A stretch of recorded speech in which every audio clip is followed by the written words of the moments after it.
Technical issues, always. And now my microphone's fallen off, so it's all happening.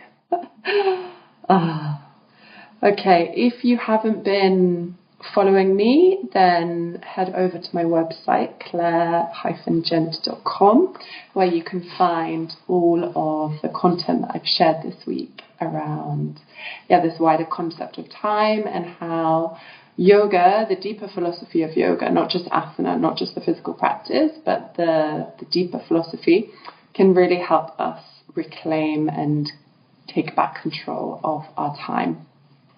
So you go and read my blog, go and listen to my podcast, The Unplugged Life, and go and watch my YouTube video, which is a nice little visualization exercise around creating this kind of time capsule in your mind. So I hope you enjoy, and leave me a comment. I would love to know what you think, if it's been helpful, etc., etc. Okay, why don't we jump into the very short yoga flow that I've prepared to kind of, move the energy around, shake off a little bit of stress, just have a little lunchtime break here. I'm going to move the chair.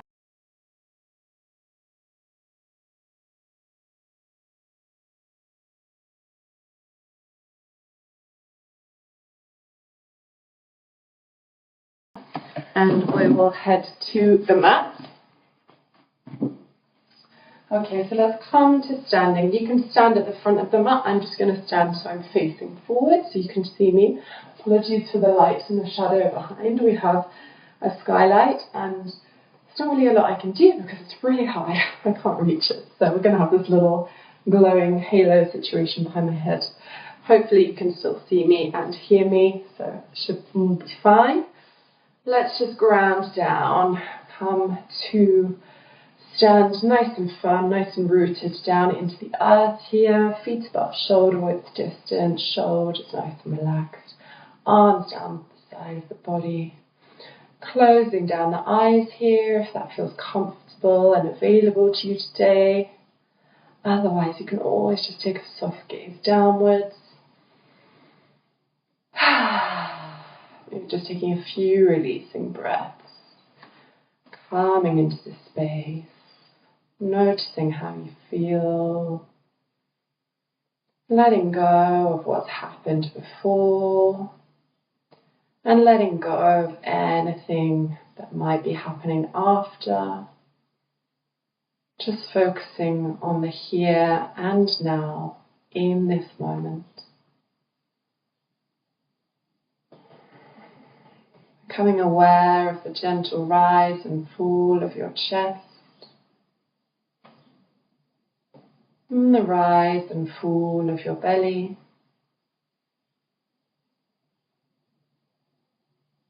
Connecting to that space where the breath flows in and out.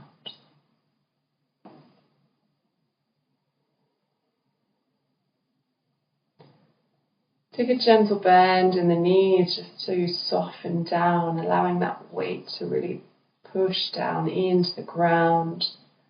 Whilst you think about lengthening the spine up and out, shooting the energy all up through the midline of the body, coming up out of the crown of the head. From here, let's just gently start to sway. So we just want to move the weight from side to side. Try and keep the eyes closed here, just maybe playing a little bit with the balance. Maybe start to move your arms, your wrists, your shoulders, coming into this swaying motion.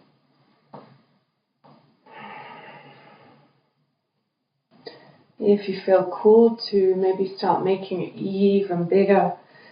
Maybe it becomes more of a shaking, lifting your arms up over your head and relaxing them back down. Let's just move that energy around in this lunch break here.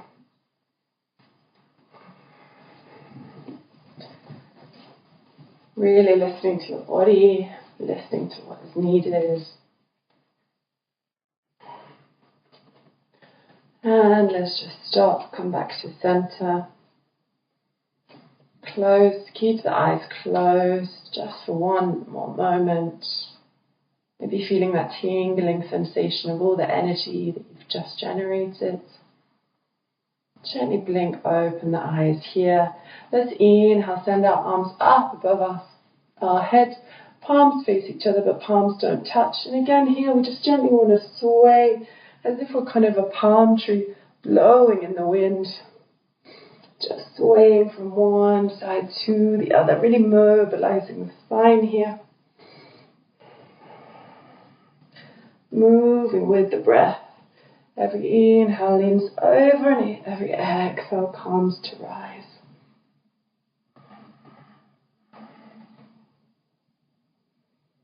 Okay, bring it back to center, palms touch. Bring our hands down to the center. Let's bend the knees, stick the bottom out, and we're gently going to roll, fold ourselves down. Maybe palms touch, keeping that nice deep bend in the knees, relaxing the head and neck down. Again, letting everything really floppy, swaying from side to side, keeping that movement going.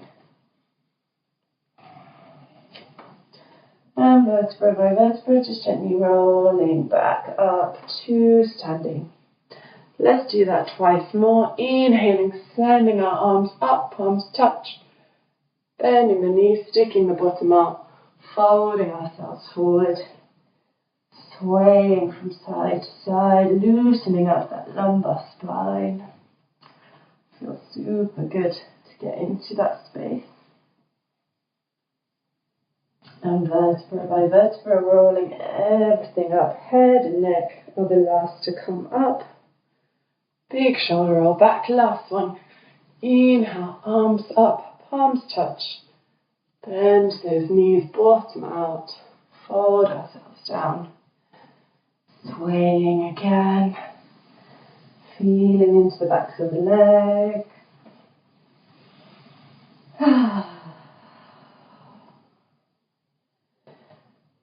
And very slowly, the slowest yet, vertebra by vertebra, rolling ourselves up, coming back to standing. Big shoulder roll back here. Let's cross the right foot behind the left. Inhale, arms up, grabbing hold of the left wrist and leaning over to the left hand side. Sorry, I've probably got my lefts and rights wrong, right? Because you're the mirror image of me. So I'm guessing you're leaning over to the right now, which is good. Inhale, back to center. Let's take it across to the other side, crossing our right foot behind our left. Inhale, arms up, grabbing hold of our right wrist and leaning over to the side. Getting that nice stretch all down the side body. Inhale, back to center. Release those feet, release those hands. Let's take those feet out wider, almost wider than the hips. Turn the toes so that they're pointing outwards and gently sit our bottoms down as we come into our yogi squat here.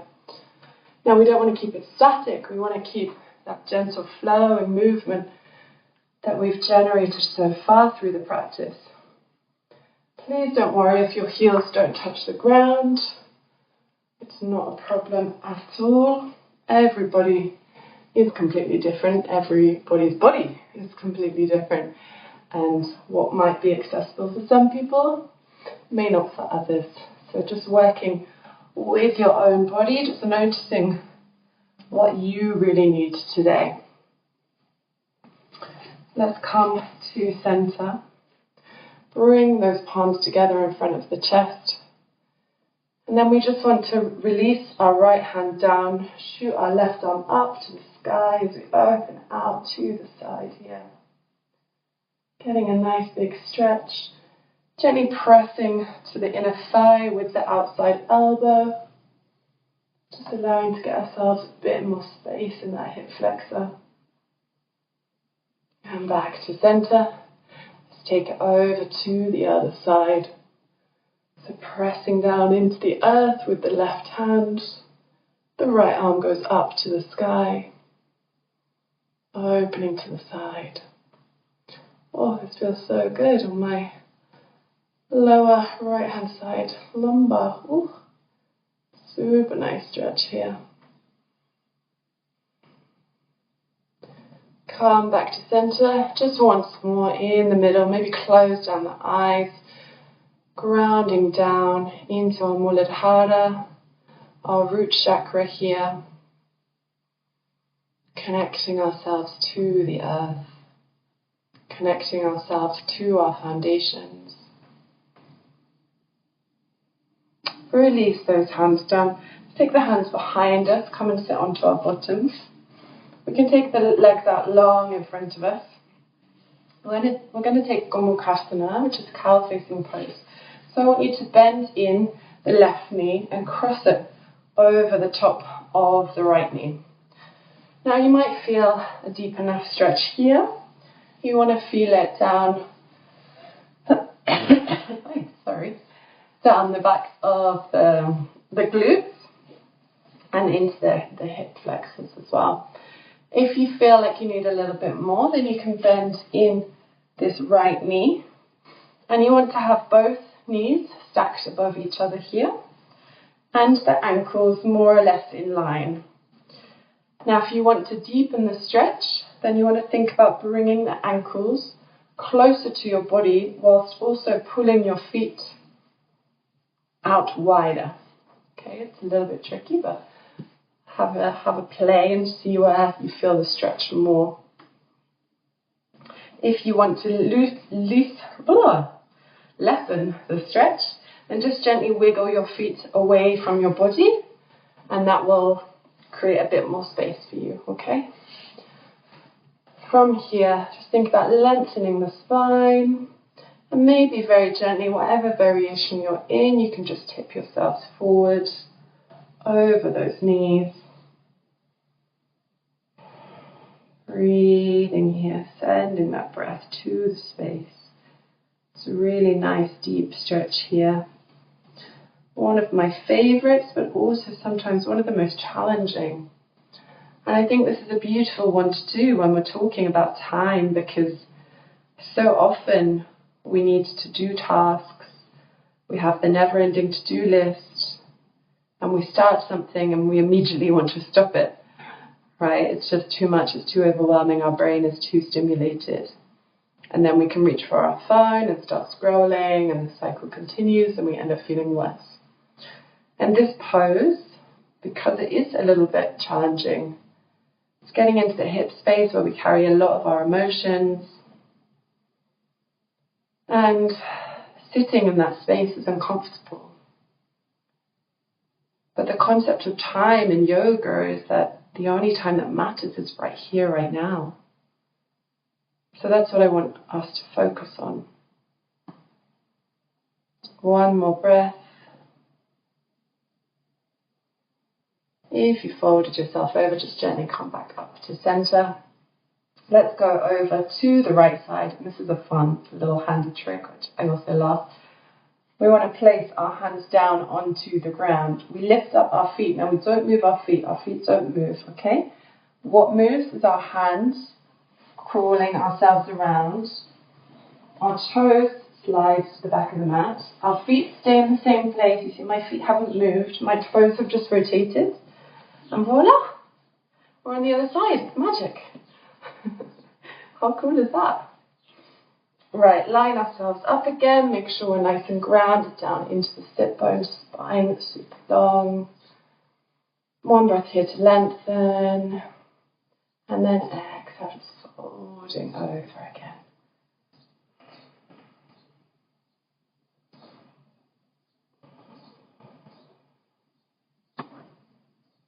And this is another reason why I connect to yin yoga so much as well. I think this concept of time, that as soon as we get into a challenging pose and we know we have to hold it for a long time, our brain immediately goes, no, this is not safe, get out of it, stop, change, what are you doing, move. And it's such an amazing lesson and journey to sit in that discomfort, to accept and surrender to that never-ending expansiveness of time, actually, and not think that we have this limited amount of time, where actually, if we live in the present moment is so fulfilling, it's so expansive.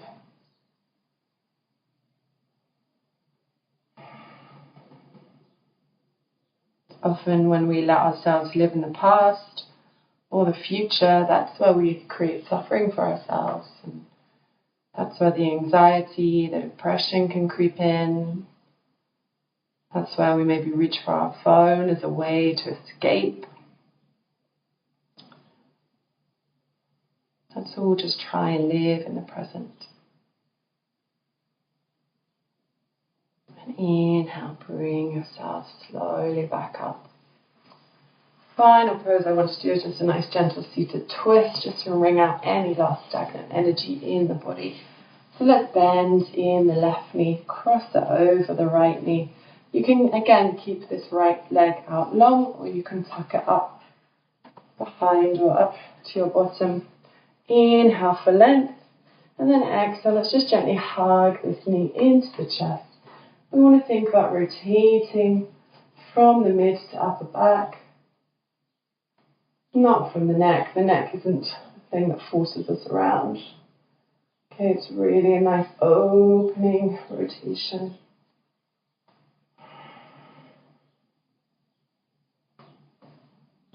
Breathing here.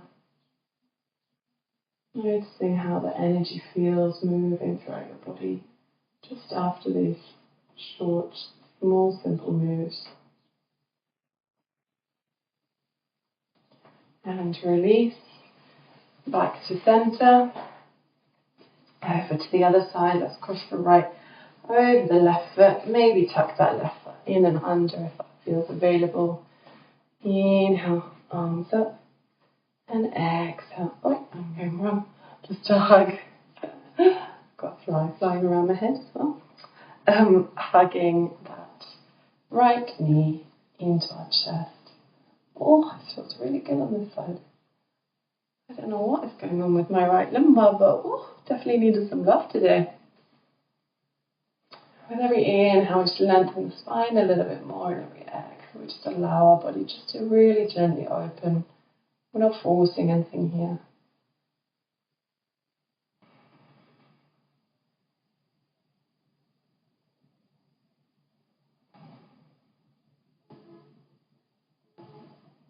One more breath. And release back to center. So closing, just come into a comfortable cross-legged position here. Lengthen the spine. Let's ground down. So we just want our hands face down on top of our knees. Connecting to the stability, to the steadiness. Knowing that we are in control of our own time. No one else.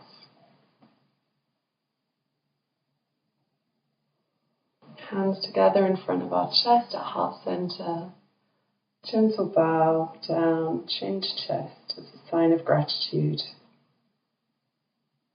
Thank yourself for these small moments that you have dedicated to yourself today. And thank you from me for letting me guide you through this practice.